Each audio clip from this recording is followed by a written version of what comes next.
Before we jump into the video, a quick shout out to the legends supporting the channel. Massive thanks to Aaron Oliver 5485, Now Anime 712, and top tier supporter Alvin Bistline. If you want to support the channel, hit the join button below. Now, back to the story. What if Tensura system the most powerful in DxD? One day, a young man dies and finds himself floating in space. The god of void tells the boy that he died because of a mistake, so God will reincarnate him in the real world of an anime and begins his journey to become the most powerful in an anime world. Author, DEADLYSHADOW web novel. Chapter 29. The whole time everyone was in class, I worked on my strategy in the occult club room in the Forest of Familiars. I have two targets, one is Tiamat, and the other is the Hydra. I haven't decided on the Hydra yet, maybe I'll just kill it with Beelzebub and get its skills. Oh Tomo, show me the market. Hi. Market, skills. I can only get skills. No equipment or weapons. Don't worry, Master. After all, you have really powerful equipment, so you don't need standard equipment. Also, in the future, you can collect powerful equipment from this world. I know. Then Tomo, can you find a skill that will allow me to use skills perfectly in the future? Hi. Skill, Slime's body, passive. Effect, it creates a body that enables you to use the skills of any eaten person without any problems. Cost, for million. That's. Master, this is a skill modeled after Rimuru Tempest's body. But don't worry, there will be no gender neutrality unless you want it. Of course, you can change your gender if you wish. In addition, your appearance will not change, you will still look the same. Also, this skill will make it easier to use mimicry. And if you're lucky, there will also be a small change in race, Tomo explained. It's a bit pricey, but the benefits outweigh it, so buy it. Notice, Slime's body successfully acquired. Your body transforms from devil body to devil Slime's body. Successful, your self-healing ability has increased. Your physical attack resistance increased. Your control over the skill Beelzebub has increased. Your affinity has increased with the skill Beelzebub. You can now use the abilities of absorbed entities more easily. When I looked at my body after the system notifications, nothing had changed, but I could make my arm liquid like a slime if I wanted to. You did it, Master! Now there is no problem with eating the Hydra. Also, I didn't say this before, but now you can change the size of your body parts if you want. Well, it doesn't do me any harm after all. Now let me get some rest until evening. After a few hours of sleep, I awoke to the sound of the door opening. Noah? Weren't you just in class with us? How did you get here? Riaz asked. I was here all afternoon, I answered. How? Then my copy came through the door. As soon as he entered, he turned into pitch black shadows again and disappeared. What? Body double. A special skill that allows me to create a copy. You manage to surprise me every time. Can you use this skill on other things? Akino asked. I can use it, but I don't prefer it. After all, I'm pretty good on my own. After a while, everyone started to enter the room one by one. Noir cheetah. That was the first thing Ophis said to me the moment she entered the room. Hey. I attended the classes, but you did not attend and did not invite me, Ophis said. Sorry. Then Ophis came over to the sofa I was sitting on and sat down beside me. Sorry, Ophis. What can I do for you to forgive me? Tonight you will do something I want. What is it? I'll tell you when we get home. Okay. Then we explained to Aisha what familiars are and what they do. Noir, why don't you have a familiar? Remember, I didn't have magic power before, so I couldn't create the necessary magic to tame one, and I wasn't interested in contracting, so I never needed it. I'm still not interested in contracts, but I learned that there are strong familiars out there. Oh. Well, now that the time has come, we can go to the Forest of Familiars, Riaz said, creating a teleportation circle. As soon as we passed through the teleport circle, we found ourselves in a strange-looking forest. Welcome! Suddenly, a middle-aged man came down from a tree. My name is Zatuji, and I am the guide to help you find a familiar. Middle-aged Ash Ketchum, like a Pokemon hunter, I thought. So, what kind of familiar are you looking for? Cute, strong, fast, or poisonous? Zatuji said. Which is the strongest familiar in this forest? If you ask, Tiamat is the strongest, followed by the 9-headed Hydra. I see. Magic sense. As soon as I used the skill, I spotted 2 highly magical beings. Together we began heading toward the place where Tiamat was. Of course, I had no intention of taking the others there directly. As soon as Aisha found a familiar, I was going to leave for Tiamat and the 9-headed Hydra. Suddenly, a green slime appeared, preparing to attack the girls. I swallowed the slime with my Beelzebub skill before it could get close. Notice, the skill Tentacle has been successfully acquired. The skill Acid Attack has been successfully acquired. Soon after, Aisha was able to obtain a familiar, a baby spiritual dragon. Then I'm leaving for now. I'll come and find you when I tame my familiar. Okay, take care. I will pray for your success, Noir. I'll see you later, I said, hurrying toward Tiamat's location. Soon I came across a sleeping dragon in front of a giant cave. This was Tiamat. Hey! Are you sleeping? I asked. The dragon opened its eyes and looked at me. You dare disturb me in my sleep? These new generation devils are not aware of their position, Tiamat said. Hey, I've come all this way, and you treat me like this. I said. Young devil, I'm giving you a chance. If you leave now, you won't be hurt, but if you stay, I can't guarantee your life. Suddenly, Tiamat interrupted her sentence and looked at me more carefully. Drake? Young devil, tell me quickly, what is your relationship with that dragon who stole my treasure? Its scent is totally on you. Tiamat yelled with a roaring voice. Then the boosted gear appeared on my arm. I understand that you are the new carrier. Well, then it's up to you to hand over my treasure. Drake. Well, I have no idea where the treasure is. Back then, I bought the treasure to use in my battle with Albion, but then it spread all over the world. So that's how it is, Drake. Then I will burn you both to death. Tiamat began to form a giant ball of fire, the legendary Dragon Breath. Dragon Breath, who? But it doesn't work on me.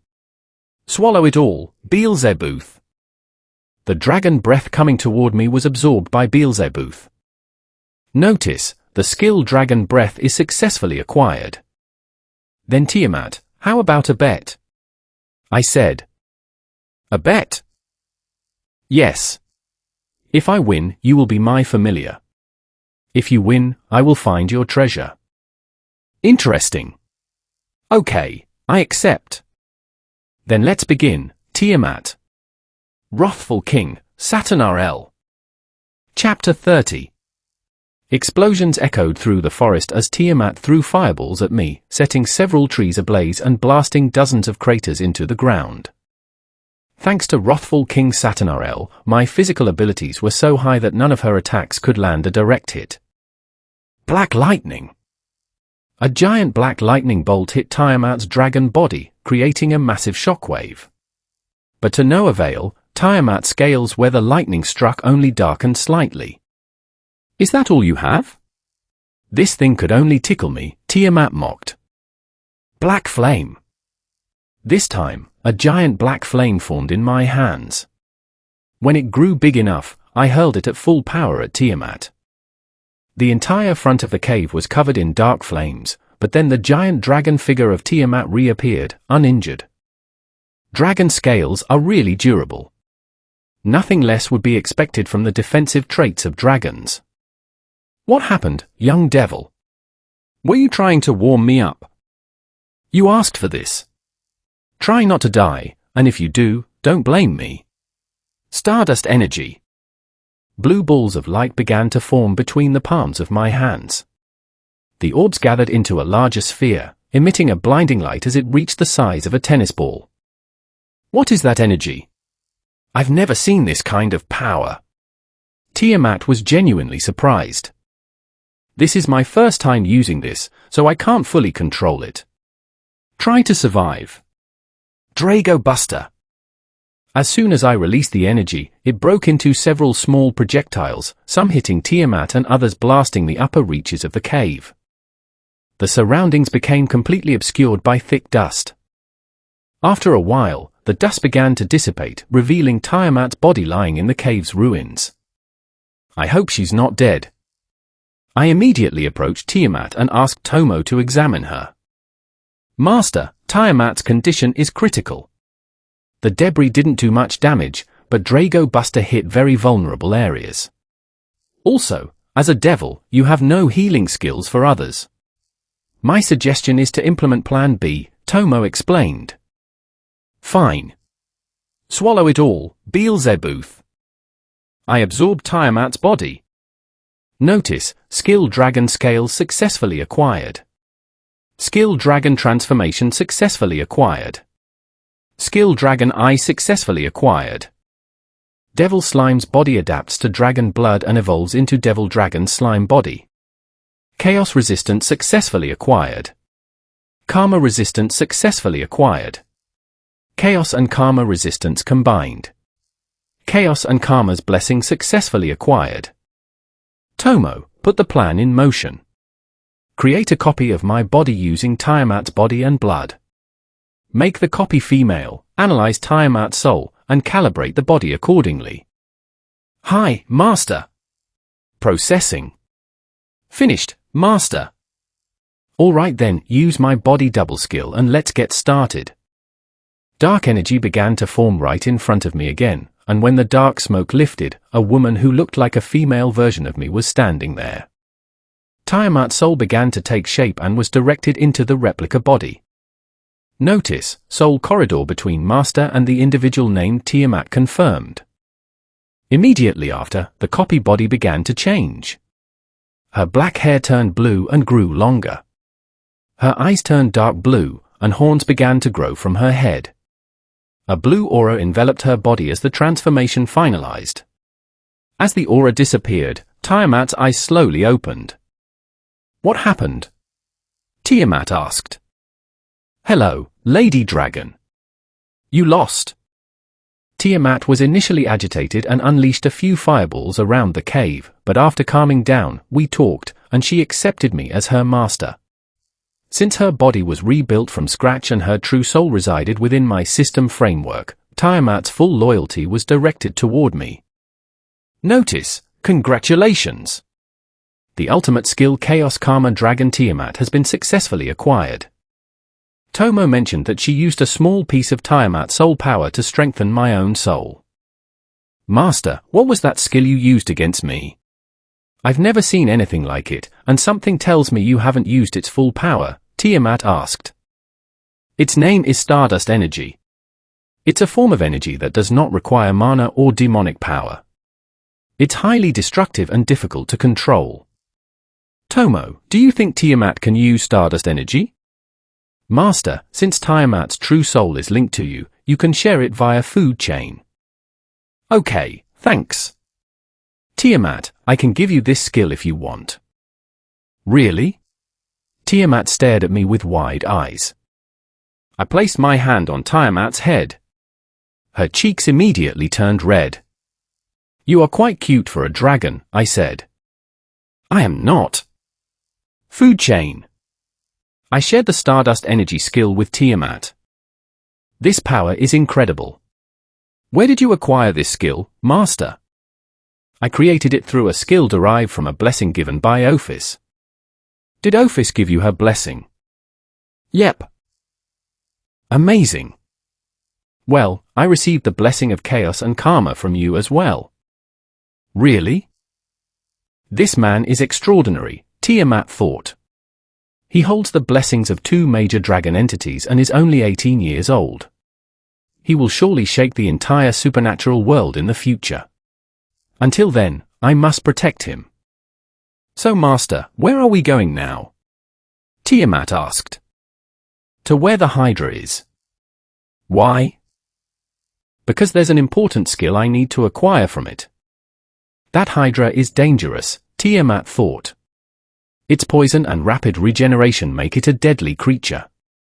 I suppose I'll test what this body can do.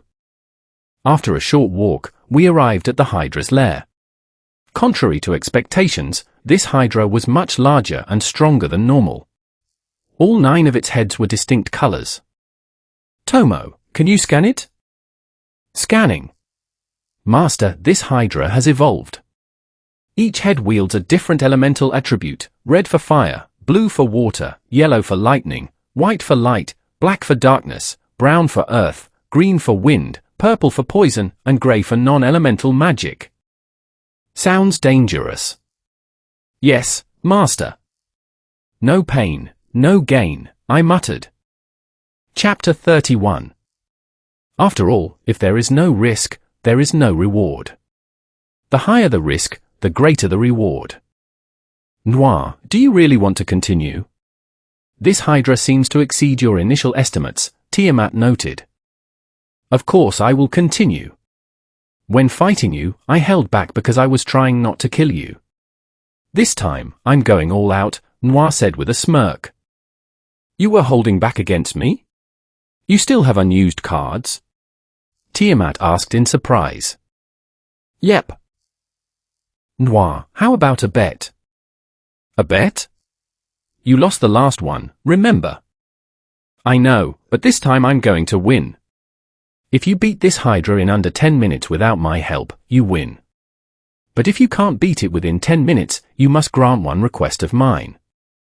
Although your offer is tempting, I want something specific if I win. What is it? I want you to teach me dragon slaying magic and dragon language magic. Are you sure? Both magics are difficult to learn and use, Tiamat said. I'm sure. Then it's a deal. Defeat the Hydra within 10 minutes and you win. Get ready to be surprised. Start studying those spells so you can teach me. We'll see. Noir unfurled his wings and flew into the sky. I wanted to test some of my ultimate skills anyway. This is the perfect opportunity. Master, speaking of ultimate skills, a new one has been finalized, Chaos Karma Dragon Tiamat. Thanks, Tomo. You're the best. I'd love to hear those compliments in person, Master. I promise we will once we create a physical body for you. Boosted gear, balance breaker. Balance breaker, scale male. The green orbs of the boosted gear glowed, manifesting the red armor covering Noir's body, accompanied by wings on his back. The Hydra hissed loudly, targeting Noir with all 9 heads. Even with 9 heads, you're just a giant serpent. Let me show you a real sea creature. Sea Serpent of the End. As Noir activated the skill, the surrounding water gathered toward him rapidly. Even the head controlling water on the Hydra lost control of its element as the water was drawn away. Meanwhile, Riaz and her peerage were near the portal with Aisha. Suddenly, the liquid in Zatuji's flask began to move uncontrollably. As soon as Zatuji opened the flask, the water shot out toward the Hydra's territory. Isn't that direction where the Hydra is? Zatuji asked, flying up to get a better view. Riaz and her group followed, shocked by the sight. Water from all over the forest was forming a massive serpent figure beside Noir, who was hovering in his balance breaker form. I should have known, considering his Leviathan lineage, Tiamat sighed. Constructing an attack of that scale takes time. As long as it takes over 10 minutes, I win the bet. Tomo, can you handle the spell stabilization? I need to use another skill. Leave it to me, Master. Envious King, Leviathan. Energy wave similar to Divine Dividing radiated outward, draining the Hydra's magic power directly into Noir. The Hydra's attributes began to drop continuously. What? This is similar to Albion's power, but I don't feel Albion's presence from him at all. Tiamat thought in shock. Master, the attack is fully prepared. You can launch it at any time. Attack! The giant water serpent crashed into the Hydra. The Hydra tried to counter using its elemental heads, but its stats had been lowered too significantly. The sea serpent tore through the Hydra's defenses, severing its heads one by one. In moments, the Hydra collapsed to the ground. Noir deactivated the spell, allowing the water to disperse. Swallow it all, Beelzebub. The Hydra was completely absorbed. So, Tiamat, do you have anything to say? I lost. I will teach you dragon-slaying magic and dragon language magic. Notice, the regeneration skill has evolved into ultra-speed regeneration. Fire magic fused with black flame to become hell flame. Lightning magic fused with black lightning to become black thunder. Wind magic fused with black thunder to become death storm. Water magic fused with water manipulation to become superior water manipulation. Poison magic acquired. Light magic fused to become holy magic. Dark magic acquired. Earth magic acquired. Non-elemental magic acquired. Demonic power increased from 60,200 to 80,200. I'm much closer to Satan-class demonic power now, Noir noted. Shortly after, Noir and Tiamat regrouped with Riaz and the others. Chapter 32. Defeating that Hydra was definitely worth it. My resistances make physical injuries almost irrelevant now. The main threats to watch out for are spiritual damage or total atomic destruction, both of which are rare. Even Cersei's Lucifer's power of destruction can be managed with my ultimate skills. Getting Death Storm gives me a reliable area of effect attack, and now I can learn dragon magic from Tiamat, Noir thought as he walked back toward Riaz. Master, you're still hiding your full capabilities, aren't you? Your magic capacity is ultimate class, but your output exceeds that level. How many trump cards do you have left? Tiamat asked. Who knows?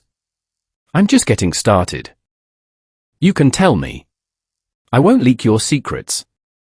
Honestly, I don't know my precise ceiling yet.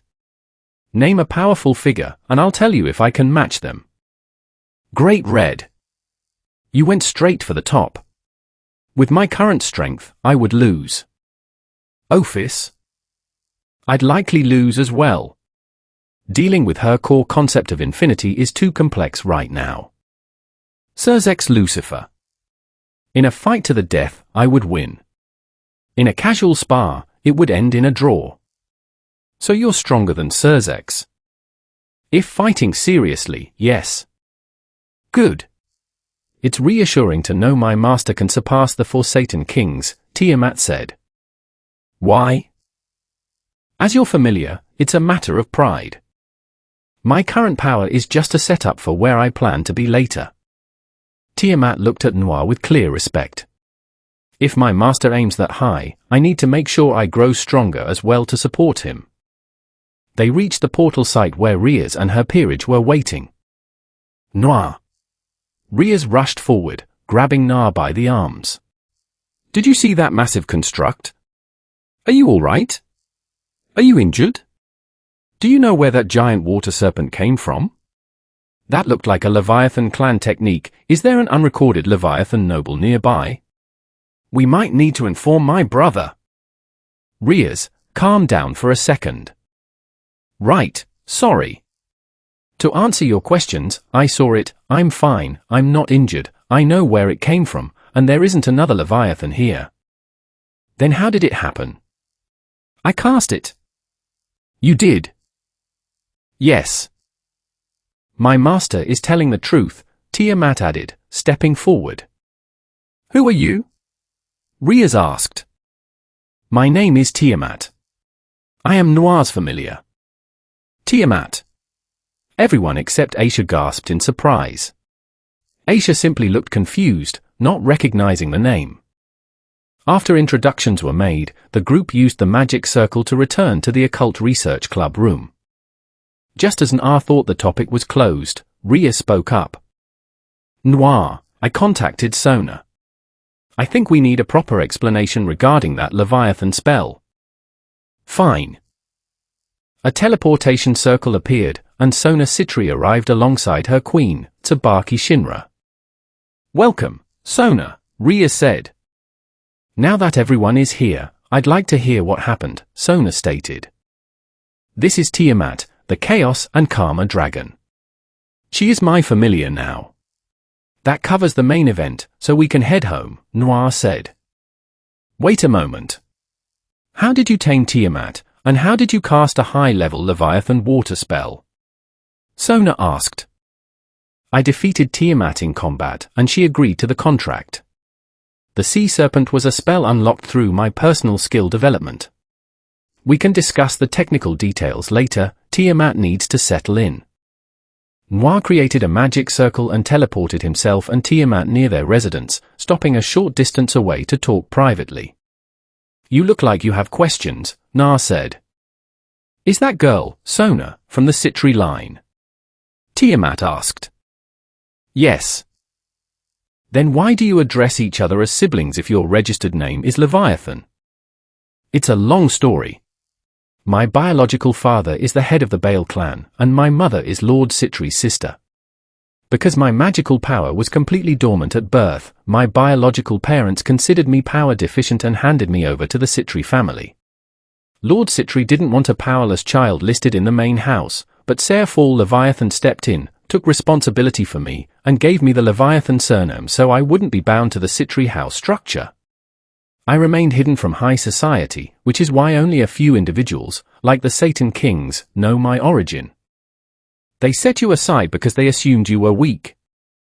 My magic power was constantly draining into a dormant state, so nothing showed up on tests until I turned 18. Once it awakened, I reached ultimate class levels rapidly. Since Sona and I grew up in the same household during that time, we treat each other as brother and sister. I see. So the Bale House judged your potential prematurely. It doesn't bother me. Results speak louder than lineage titles. How did you gain access to the Leviathan trait then? Bloodline mutation. During my birth, my ancestral traits shifted away from the standard Citri path and manifested as the King-type Leviathan trait instead. A bloodline mutation of that scale is practically unheard of, Tiamat thought. He really is going to overturn the balance of power in the supernatural world. Chapter 33. Noir was answering Tiamat's questions, and they had already reached the front of the house before he knew it. The doorbell rang, and soon the door opened, but this time there was an unexpected face at the door. Ophis. Ophis was not in her usual form, opting instead for a more mature look while wearing a maid's uniform. Ophis. Welcome home, Master. Ophis paused every now and then, as if receiving telepathic instructions. Noir, I can't believe you were able to make the Ouroboros dragon your maid, Tiamat said with pride. Actually, I had no idea. Did you three think I wouldn't notice you hiding there? Noir said to the three people hiding behind the wall inside the house. Mittelt, Calawarna, and Rainair slowly stepped out from behind the wall. All right, now you three explain what is going on, Noir said. To tell the truth, this was Ophis's idea. She asked for information about your preferences, and then she changed her appearance through a few images on the internet. She assumed you liked the maid aesthetic, so she created her own uniform, Mittelt explained. Then she said she wanted to learn how to be a maid from us, so we helped her. But we didn't know what kind of maid she wanted to be, so we had a little trouble, Rainair added. We were actually going to use all sorts of methods tonight, but you ruined the whole setup by greeting her at the door, which was the first step, Calawarna added. I looked at Ophis, and she was starting to develop facial expressions, looking as if she were on the verge of tears. I'm home. Ophis, I'm going to start preparing a meal. Can you help me? Yes, I will. Ophis wiped her eyes and followed me into the kitchen. By the way, where is Aisha? Aisha just went to take a bath, Rainair said. All right, can you get the other bathroom ready? I need to take a bath after preparing the food, Noir said. Leave it to me, Master, Ophis said. She made a copy of herself that went straight to prepare the bathroom, while the original followed me into the kitchen. Tomo, how did this happen? Master, I think Ophis created a similar copy when she saw the skill you used at the occult club last time. Could she be a genius at copying skills? Ophis has lived for so many years, so she is naturally curious about new things she sees, despite usually being expressionless. Her vast experience and power allowed her to replicate the skill instantly. Besides, isn't this convenient? Congratulations on acquiring the first member of your dragon-made house, Master. Thanks. Noir and Ophis started cooking in the kitchen. Ophis quickly learned how all the kitchen utensils were used just by observing. Having her assistants made the process go much faster. In a short time, Noir prepared the meal and went to the bathroom to clean up before dinner. The bathroom was spacious, large enough to comfortably fit a dozen people. Noir prepared for his bath, but suddenly the door opened. Ophis walked in, wrapped in a towel, maintaining her mature appearance. Let me wash your back, Master, Ophis said. Ophis, you really don't have to do that. But? Ophis's eyes began to fill with tears again. Why does everyone manage to sway me with tearful eyes? Noir thought as Ophis happily washed his back. Because that's your weakness, Master, Tomo noted. While you have a strong defense against direct threats, you are completely vulnerable to emotional appeal. You might be right, Noir admitted. After Ophis finished washing Noir's back, Noir offered to help her clean up as well. She hesitated out of shyness, but when Noir mentioned it was Master's orders, she agreed. When bath time concluded, they joined the others for dinner. Everyone enjoyed the meal together, and when it was time for bed, Noir headed to his room. As soon as he entered, Ophis followed him inside and erected a powerful barrier around the room that even Tiamat could not easily breach. Ophis, what's going on? Noir, you said you would fulfill a request, and I want to exercise that right. You want to stay in my room tonight? Noir asked. Yes.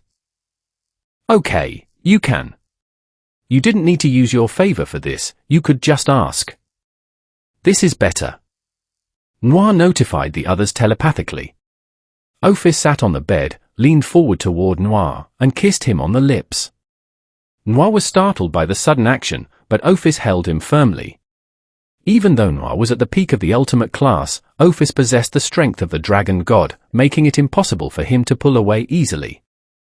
After a moment, Ophis stepped back. Ophis, what are you doing? I figured out what kind of maid I want to be. An elegant maid on the outside, completely dedicated to serving her master in every way. Please allow me to serve you, Master, Ophis said. Chapter 34.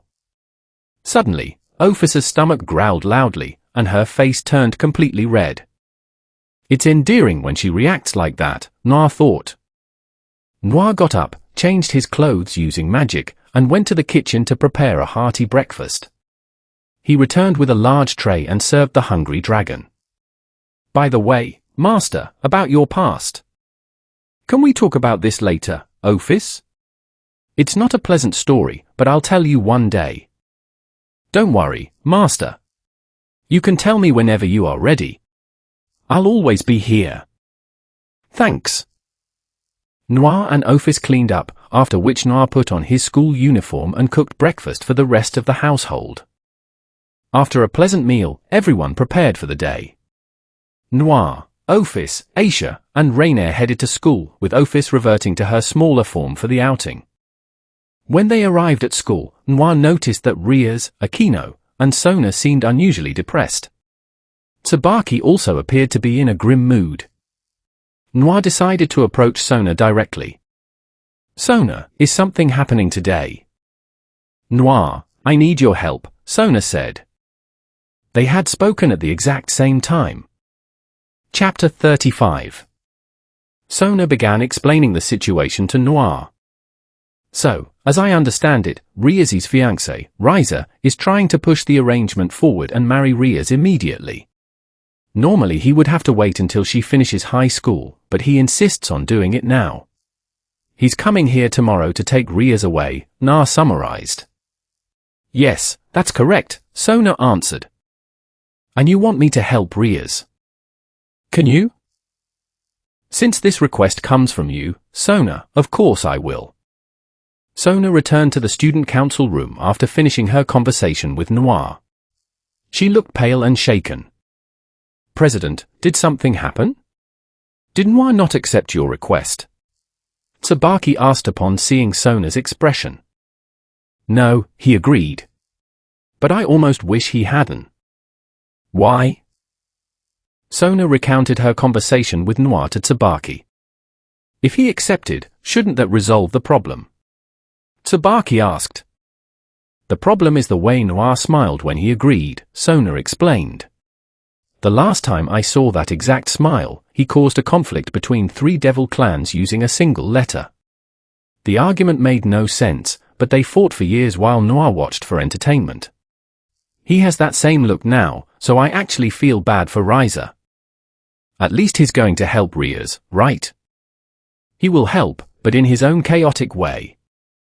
Unaware of Sona and Tsubaki's discussion, Noir was formulating his plan.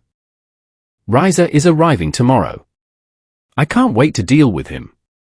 This will also be a great opportunity to meet Ravel and acquire Phoenix Flame. Get ready, Riza, because you're going to be very useful to me. This is also a chance to obtain necessary permissions from Sirs Lucifer, Noir thought. In the underworld, Riza Phoenix sneezed suddenly. Are you okay, Riza? Yuba Luna, his queen, asked. Riza is fine. Someone must be talking about me. Could it be Riaz, the beauty I am claiming tomorrow? Riza boasted. Meanwhile, in the underworld administrative offices, Sirs Lucifer was buried under mountains of paperwork, looking miserable. Focus, Sirs X. Do not slow down by staring at the remaining documents, Grafia Lucifuge said sternly from behind his chair. You are so strict, Grafia. Sirs X complained. If I am not strict, you won't complete your duties. You cannot leave this room until all these documents are signed. But Riaz needs my help. There is nothing you can do right now. You must leave matters in the hands of Riaz and Sona. I will be going there tomorrow myself, so you must finish tomorrow's workload today. With Grafia closing the discussion, Sirs X had no choice but to resume signing papers. In the Occult Research Club room, Riaz and Aquino were discussing their options. President, what are we going to do tomorrow? Is there any way to escape this marriage? Aquino asked. Calm down, Riaz. Take a breath. I'm not going anywhere. I'll contact my brother directly, Sarah Fall offered. You are so kind, Noir. Noir laughed. Kind? That's not a word most people would use for me. It's true. You helped me, and you spared Rainier, Calawarna, and Mittelt. Noir, do you hold animosity toward any specific faction? Rainier asked. There are a few individual gods I dislike, but I don't hate entire races. Why bother collecting enemies when you can enjoy life? Noir replied. Noir, do you think there's a way for fallen beings to ascend? Rainier asked curiously. I believe where there is a fall, there must be a path upward. Factions like angels, fallen angels, and devils are just different points on the same cycle to me. Would you ever want to become an angel? Aisha asked. What? Riaz asked in surprise. Just as I planned, Noir thought. Ophis drew a line across the floor with her foot. From now on, I will mercilessly eliminate anyone who crosses this line to attack Noir, Ophis stated calmly before returning to her position behind Noir's chair. What you are doing is unchivalrous, a brown-haired knight called out. Are sudden surprise attacks suitable for knighthood? Noir countered smoothly. We are from the noble Phoenix family. What family do you come from? Another blonde girl demanded. I think her name is Ravel, Noir noted. I don't understand why you care so much about my background. It's tedious, Noir said casually. Master, they likely plan to use their noble standing against you and sanction your family line, Tomo advised. They can try, but it won't work, Noir thought. Then Ryza challenges you to a rating game. If Ryza wins, you hand over Rias. If Ryza loses, you keep her. Ryza declared. Are you serious? Noir asked. What? First, Rias is not an object to be bought, sold, or traded. Second, Rias is already my girlfriend, so I have no reason to compete for someone I am already with. Then how about this, if I win, I get Rias. If I lose, you can claim one member of my peerage of your choice, Ryza proposed. So you really are just garbage that needs to be disposed of, Noir replied, his calm tone carrying intense killing intent. Noir, this man treats women like objects. Can you help these girls? Aisha asked via telepathy. Noir then sent a telepathic message to Rias. Are you completely confident I will win? Rias asked. Of course. I am Noir Leviathan. Then do it. Isn't your offer a bit low? Noir said aloud. What do you mean? Why would I stake someone I care about against a deal that gives me almost nothing? Then what do you propose? Ryza asked. Your entire peerage in exchange for Rias. If I win, I take all your peerage members. Is that all? Very well, Ryza accepts. Grafia, the match will be Ryza and his full peerage against me alone. And to make it interesting, let's broadcast the match across the entire supernatural world, Noir suggested. That can be arranged if both parties give their consent, Grafia confirmed. If you want the entire world to witness your defeat, Ryza accepts. Then, as the Queen of Surzex Lucifer, I formally ratify this agreement. Ryza Phoenix and his peerage versus Noir Leviathan. Terms are confirmed. If Ryza wins, Rias Gremory will marry him. If Noir Leviathan wins, Rias Gremory's engagement is annulled, and Ryza's entire peerage will be transferred to Noir Leviathan, Grafia announced. Wait, you are a Leviathan? Ryza gasped. That is irrelevant now. The contract is sealed, Grafia stated. Grafia finalized the spell, and Ryza departed with his peerage. Noir, how could you agree to those terms? Aquino asked. Don't worry, I consulted Rias first. Besides, I don't lose, Noir said with a smirk. Chapter 39. Are you completely certain you can win? This match will be 16 against 1, Rias asked. It is fine. I will show everyone true power. But we need to address you and your peerage first, Noir said. What do you mean? You are currently weak. I understand you each have personal circumstances holding you back, but suppressing your strength only hurts your progress. Rias and her peerage looked at each other and acknowledged his point. Nah, can I ask something of you? Rias requested. I'm listening. Will you train us? Of course. You actually agreed. I did. However, I will only guide you. How far you progress depends on your own effort. We will give it our all. How should I develop my power of destruction? Rias asked. I don't know. What? You should ask your brother or mother about that power, as I have never used it, Noir explained. I own a secluded property where we can train away from school for a few days, Rias offered. I'd like to invite Sona and her peerage as well, if that works for you, Noir added. That is fine with me. With the plan set, everyone returned to their routines while Grafia informed Surzex Lucifer and scheduled the match. In the underworld, Surzex Lucifer, Grafia Lucifuge, and Sairfall Leviathan gathered to discuss the developments. Grafia, are you telling me that Noir and Rias are together and stayed in the same room last night? Surzex asked, visibly protective. Yes, it was a mutual decision, Grafia confirmed. I didn't realize Noir was so bold, Sairfall laughed. That settles it. Sairfall, it is time for me to meet your brother directly, Surzex declared. When do you plan to go? Tonight. At the Phoenix Mansion, Riser discussed the upcoming match with his queen, Ubaluna. I cannot believe that Guy is a Leviathan. Their clan specializes in water magic, which is the direct counter to Phoenix Fire, Riser said uneasily. Do not worry, Riser. We hold the advantage in numbers at 16-1, Ubaluna reassured him. You're right. Even if he uses water magic, I possess immortality. No opponent is unbeatable with the proper strategy, Riser said, beginning his preparations. Meanwhile, Na finished his classes and visited the student council room at the end of the day. Sona, everything is settled. Really? Did Riser call off the marriage? Sona asked. Not yet. A duel is set for a few days from now, me against Riser and his entire peerage, Noir smiled. Silence fell over the room before Sona lost her usual composure. Are you out of your mind? Also, the match is being broadcast across the entire supernatural world.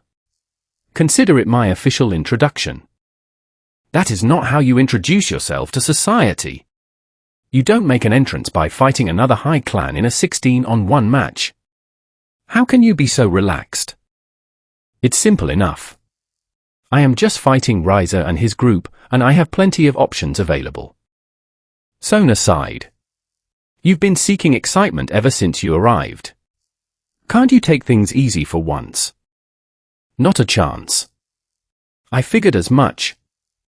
Noir then invited Sona to the training camp. I'm not sure. If paperwork builds up, I might not be able to make it, Sona hesitated. Noir leaned in and whispered, the location is completely isolated, meaning we'll have time to step away together, like taking a walk through the woods alone. Sona's cheeks flashed bright red. I will make sure my schedule is cleared. She turned to her council. Girls, we need to complete our work quickly so we can join the camp. Understood, President. We're on it, the council members responded, working at full speed. Seeing them focused, Noir left the room and walked home with Ophis, Aisha, and Rainier. Noir, are you really going to be okay fighting 16 opponents at once? Aisha asked with concern. Don't worry, Aisha. I could handle them easily. Aisha, Noir's official rating isn't public, but his actual strength easily places him among the top tiers. Riser isn't anywhere near his level, Rainier explained. Where do you rank in power, Ophis? Aisha asked curiously. I don't keep track of rankings, but I know I am within the top 5, Ophis replied. Ophis holds second place, right behind Great Red, Rainier clarified. That's incredible. Aisha gasped. When they arrived home, the household attended to their duties while Noir went to his room and cast an isolation barrier with a snap of his fingers. Tomo, it's time to practice. I want to learn Rigel's technique, cardinal acceleration, as well as the Veldora-style martial arts. Understood, Master. Beginning instruction now. Noir began practicing both techniques.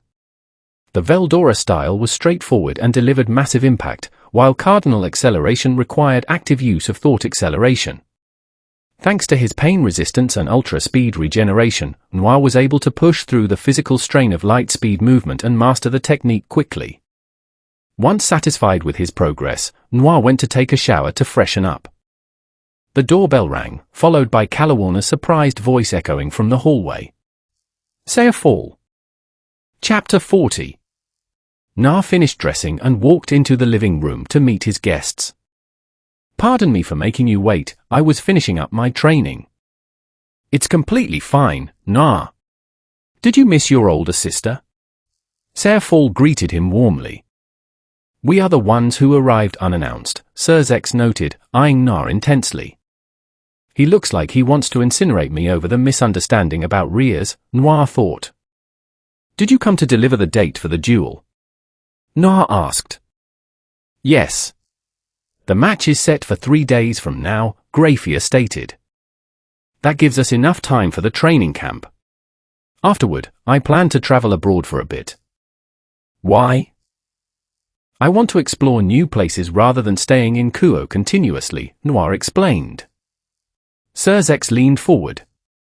Now, on to the main topic, your relationship with my sister. It was quite bold of you to make such a claim. You misinterpreted what I said. How so? You stated you slept in the same bed with Rias. Slept in the same bed, yes. Nothing beyond sleeping occurred. I stated the exact truth without any added meaning. Seafall burst into laughter. See, Surzex? I told you Noir wouldn't do anything inappropriate. He respects her too much for that. Well, that is a relief. However, we still need to discuss your future arrangements with Rias, Surzex said. Noir caught the implication immediately. I also have a few requests of my own, Noir redirected. What are they? Surzex asked. First, I want to formally re-establish the Leviathan clan under my leadership, separate from the old faction. Even if we wanted to grant that, clan lands and titles cannot simply be transferred. The original Leviathan line left no pure blood heirs, so the clan structure is legally frozen, Surzex explained. Perhaps this will clarify my standing, Noir replied. Noir released the aura of the envious King Leviathan. A powerful, ancient pressure filled the room, startling Surzex, Seafall, and Grafia with its sheer authenticity. Once the point was made, Noir suppressed the aura. You clearly possess the true Leviathan lineage, Surzex acknowledged, astonished. How did a child of the Baal and Citri lines manifest this? An absolute lineage evolution at birth, Noir explained. My bloodline refined itself to the highest tier.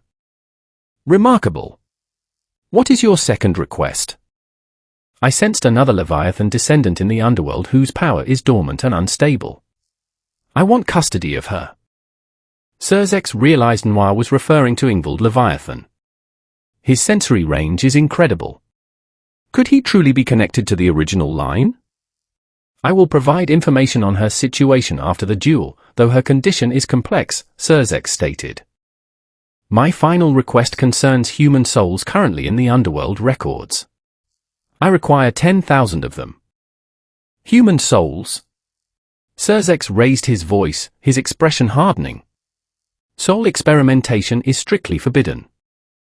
I am not performing experiments, Noir clarified smoothly.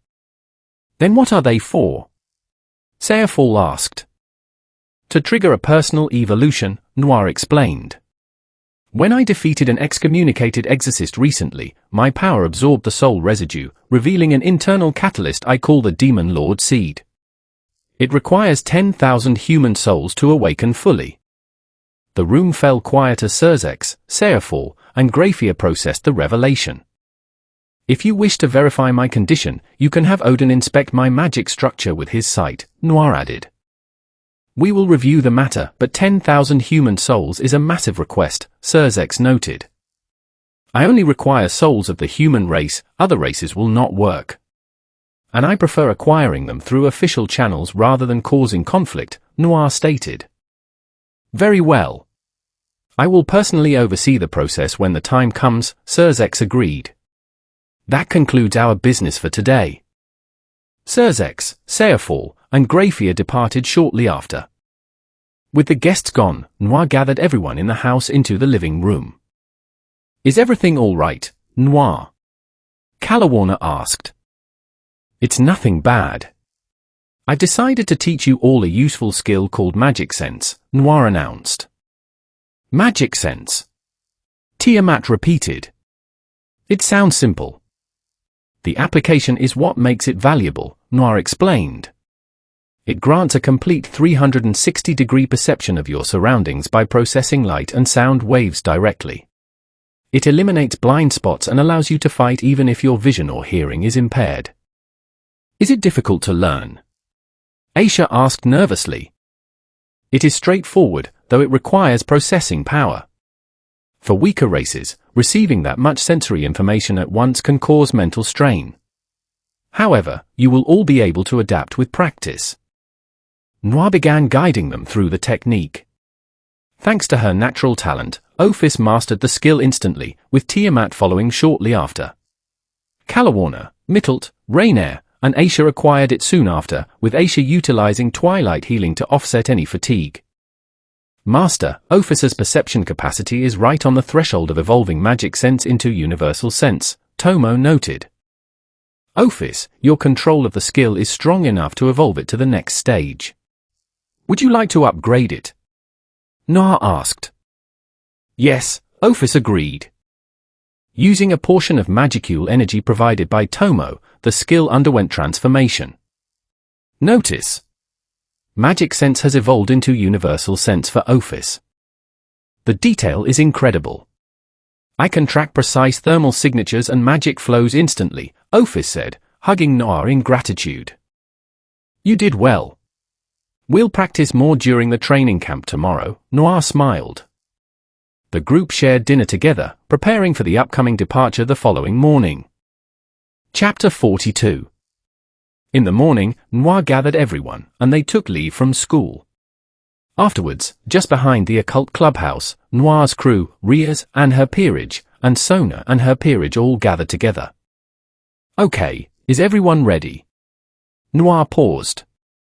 I would like to say yes, but what on earth are those mountains? What mountains? Sona asked. I am talking about your luggage, Noir said. There are exactly 6 of these, and each one is huge.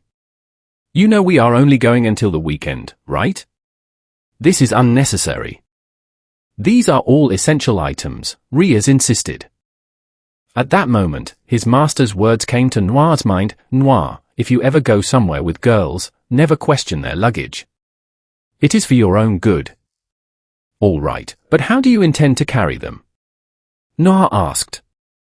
Actually, we were hoping you could help us, Sona said. It cannot be helped. Beelzebub, Noir sighed. In an instant, all the luggage was sucked into his dimensional storage. What happened? Sona's peerage exclaimed, completely stunned. Do not exaggerate, Noir said. I did not destroy your things. They are simply stored in my dimensional space. Afterwards, Riaz cast a teleportation spell, bringing everyone to the foot of a mountain. All right, after this climb, we will arrive at my home, Riaz explained. Let us race, Noir suggested. A race? Sona asked. Yes. A race where teleportation magic is prohibited, but other than that, you can use any magic you want. Flying is permitted as well. And what will the winner get? Riaz asked. The winner gets to demand something from the losers, and the losers will have to comply. Since everything except teleportation is allowed, does that mean we can attack each other? Tsubaki asked. Yes, Noir replied. Tricks, attack spells, barriers, swords, or fists. Anything goes, as long as you do not teleport. Everyone agreed. After marking a starting line, they lined up. 3, 2, 1. Go. Thought acceleration. As soon as the signal was given, everyone cast spells toward Noir. However, Noir activated thought acceleration instantly. So everyone's first goal was to eliminate me? That will not work. Cardinal acceleration. In an instant, Noir vanished and reappeared far down the road. You have a long way to go to catch me. See you at the finish line. Noir vanished again, traveling around different areas of the mountain to erase his presence while observing the others.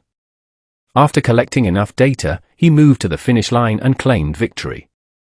All right, everyone, unpack your things, Noir said. Gather back here in a few hours, and I will explain your training routine. Remember, I will not go easy on you. Noir retrieved the luggage from his dimensional storage. While the others went to unpack, he sat in a lotus position in the garden, meditating on senjutsu and mana. This area is rich in magic power, Noir thought. My capacity is already increasing. System notifications began appearing continuously, and the surrounding energy shifted visibly. Is he cultivating both magic power and senjutsu at the same time? Koneko thought in surprise. What is this aura around him? It feels intense and ominous, Rias remarked. Soon after, Na finished his meditation. That was close, Na thought. The seal was about to break. If it had, my demonic personality would have surfaced outside of battle. His demonic power had successfully increased from 80,200 to 85,500. This environment is ideal for cultivation. Being isolated for so long allowed massive amounts of ambient magic power to accumulate. If everyone is ready, I will explain the training routine, Noir announced. Tsubaki raised her hand. Noir, what did you just do? Your magic power clearly increased. Have you ever read a cultivation novel? Noir asked. Do you mean the novel centered around energy cultivation? Sona answered. Yes, Noir explained. The difference is that I use magic power instead of traditional internal energy. I refine my reserve by drawing ambient magic through my body's mana veins. I see, Tsubaki replied. Now, for the training routine. The first requirement is high pain resistance. You will go through an extreme regime to build it. Consider this your final warning. Once you accept, there is no turning back. Even if you ask me to stop, I will not stop until the training is complete. How do we build pain resistance? Kiba asked. I will break your bones, Noir said bluntly. What? I will break your bones, Aisha will heal you, and then I will break them again until you adapt to the pain. That is why I am giving you a final choice. I already have high pain tolerance, Tiamat noted. Me as well, Ophis added. All right, I will design a separate training program for you too, Noir said. Traitors! Rainier, Mittelt, and Calawarna complained in unison. So, do you accept? Noir asked.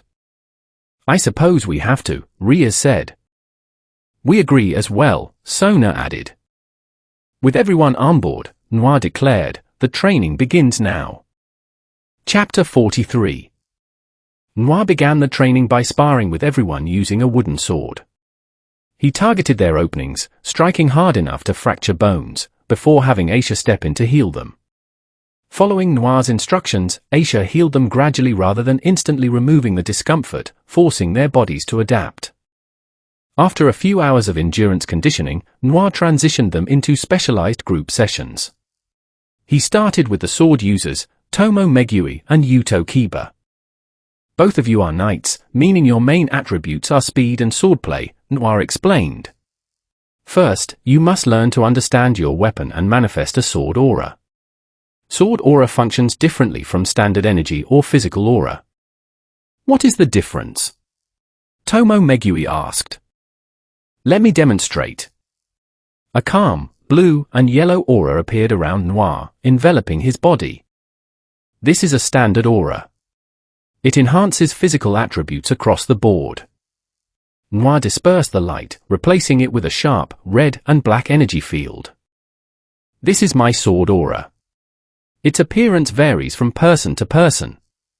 Mine is aggressive, while others may be calm, depending on your mindset and weapon style.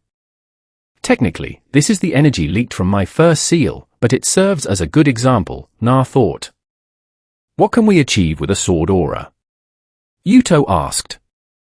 Watch. Noir assumed a drawing stance. Phantom Sword, Wind Fang. He executed a rapid slash, releasing a crescent-shaped wave of red and black energy that sliced cleanly through a line of trees in the distance.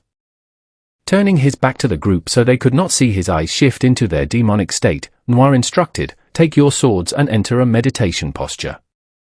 Both Tomo and Yuto sat in a lotus position with their blades. Feel the sword. Do not rely on your physical senses. View the blade as an extension of your soul and body. Question your purpose for wielding it, and let the answers guide your energy. Leaving the two knights to meditate, Noir moved over to train the rooks, Koneko Tuju and Tsubasa Yura. Since you both hold the rook piece, your primary focus is defense and raw physical strength. Noir, are you all right? Tsubasa interrupted. What do you mean? I have been able to perceive spirits since I was young, Tsubasa explained. There is a strange presence near your heart. It feels intensely malicious, unlike anything I have sensed before. Inside Noir's mind, a dark voice chuckled. She can actually perceive me. Quiet, Noir thought back. Do not attempt to disrupt the seals. It is your own fault for drawing on my aura without releasing the seal first, the voice replied. It was necessary for the demonstration, Noir noted. You know I remain sealed only because I choose to. I could break through if I wished. If you try, I will consume your energy with my soul power. Stay dormant until I call upon you. Very well. Enjoy your training session, the voice sneered before fading back into dormancy. Let us focus on your defense and strength conditioning, Noir said, redirection the focus back to Koneko and Tsubasa. After assigning techniques to the rooks, Noir paused the practical lessons for an hour. He returned to his room, removed his shirt, and sat in meditation to stabilize his energy. Dark, line-like markings expanded across his chest, back, and arms. The seal is firm, but it was definitely strained, Noir muttered to himself. Chapter 44. Using that aura without releasing the seal caused instability. I need to contact my master, Noir said. He pulled a parchment inscribed with ancient runes from his inventory and burned it with a small flame. Shortly after, a portal of shadows opened, and a red-haired warrior stepped into the room. Skachik? How did you arrive so quickly? Noir asked. I tracked the signal from the rune I gave you and stepped through the nearest shadow, Skachik replied. It has been a while, Noir. Why have you not called sooner? I have been busy, Noir said. I need you to check my seals. Skachik examined the dark markings across his torso. You forced energy through the barrier without unsealing it properly. I needed the sword aura for a demonstration, but I could not risk revealing my secondary presence or using my true aura here. A wise choice. Your true aura would have sliced through the surrounding space, Skachik noted. Fortunately, the structure is intact. Unlocking and resealing it once will completely stabilize the network. Good, Noir said with a smirk. That makes things much easier. You are planning something again, are you not? Skachik asked with a smile. Perhaps. It should prove interesting when the time comes, Noir replied. Are you staying for the upcoming duel? I can take a week off, Skachik said. I would be happy to assist with your students. Noir and Skachik returned to the garden, where the Magic Focus members were waiting, Aisha, Akino, Tsubaki, Momo, Rainier, Mittelt, and Kalawarna. Sorry for the delay, Noir said. This is Skachik, my master. Your master? Riaz asked in surprise. Yes. Skill with a blade requires proper instruction, Noir said smoothly. He mastered the sword rapidly and even surpassed me in certain aspects, Skachik added playfully. Now, let us address your magic power. Noir explained the fundamentals of energy expansion. There are 3 primary methods to increase magic reserves. The first is complete depletion and natural recovery. It is slow, but safe. The second is meditation, drawing external mana into your body to expand your pathways. What about the third method? Kalawarna asked. Combat, Noir stated. High-stakes battles force your body and mind to optimize magic control instinctively. Combat experience accelerates growth faster than anything else, Skachik agreed. However, it requires true life or death pressure to be effective. Are you saying we lack real combat experience? Sona asked, raising an eyebrow. Noir and Skachik exchanged a glance. You both have strong lineage and protection, Skachik explained grounded parameters. Subconsciously, you know your opponents in casual spars will not kill you. Without real lethal threat, the growth rate from combat training is limited. Which is why we will focus on controlled, high-intensity sparring, Noir added. Sit in a cross-legged position and focus on feeling the core of your magic power. Chapter 45. Everyone sat in meditation, focusing inward to locate their origin points. Focus on the mana circulating through your veins, Na instructed. Locating internal magic is harder than sensing ambient magic, but mastering it is essential. While watching the group, Skachik spoke quietly to Noir. Your weapon forge is complete, by the way. Hephaestus, Brock, and Eitri finished your sword and are waiting to deliver it. Good to know. I will retrieve it after the rating game, Noir replied. How do you plan to structure the rest of the day? I will observe their progress and then run combat drills, Noir said. Let us split the group in half, Skachik suggested. I will take Sona's group and the Fallen Angels, while you handle Ria's and her peerage. Noir nodded in agreement. After dividing the groups and setting them to work, Noir and Skachik stepped aside to spar directly, their weapon strikes echoing through the mountain range. You have grown strong enough to hold your ground without using magic, Skachik remarked, parrying a strike.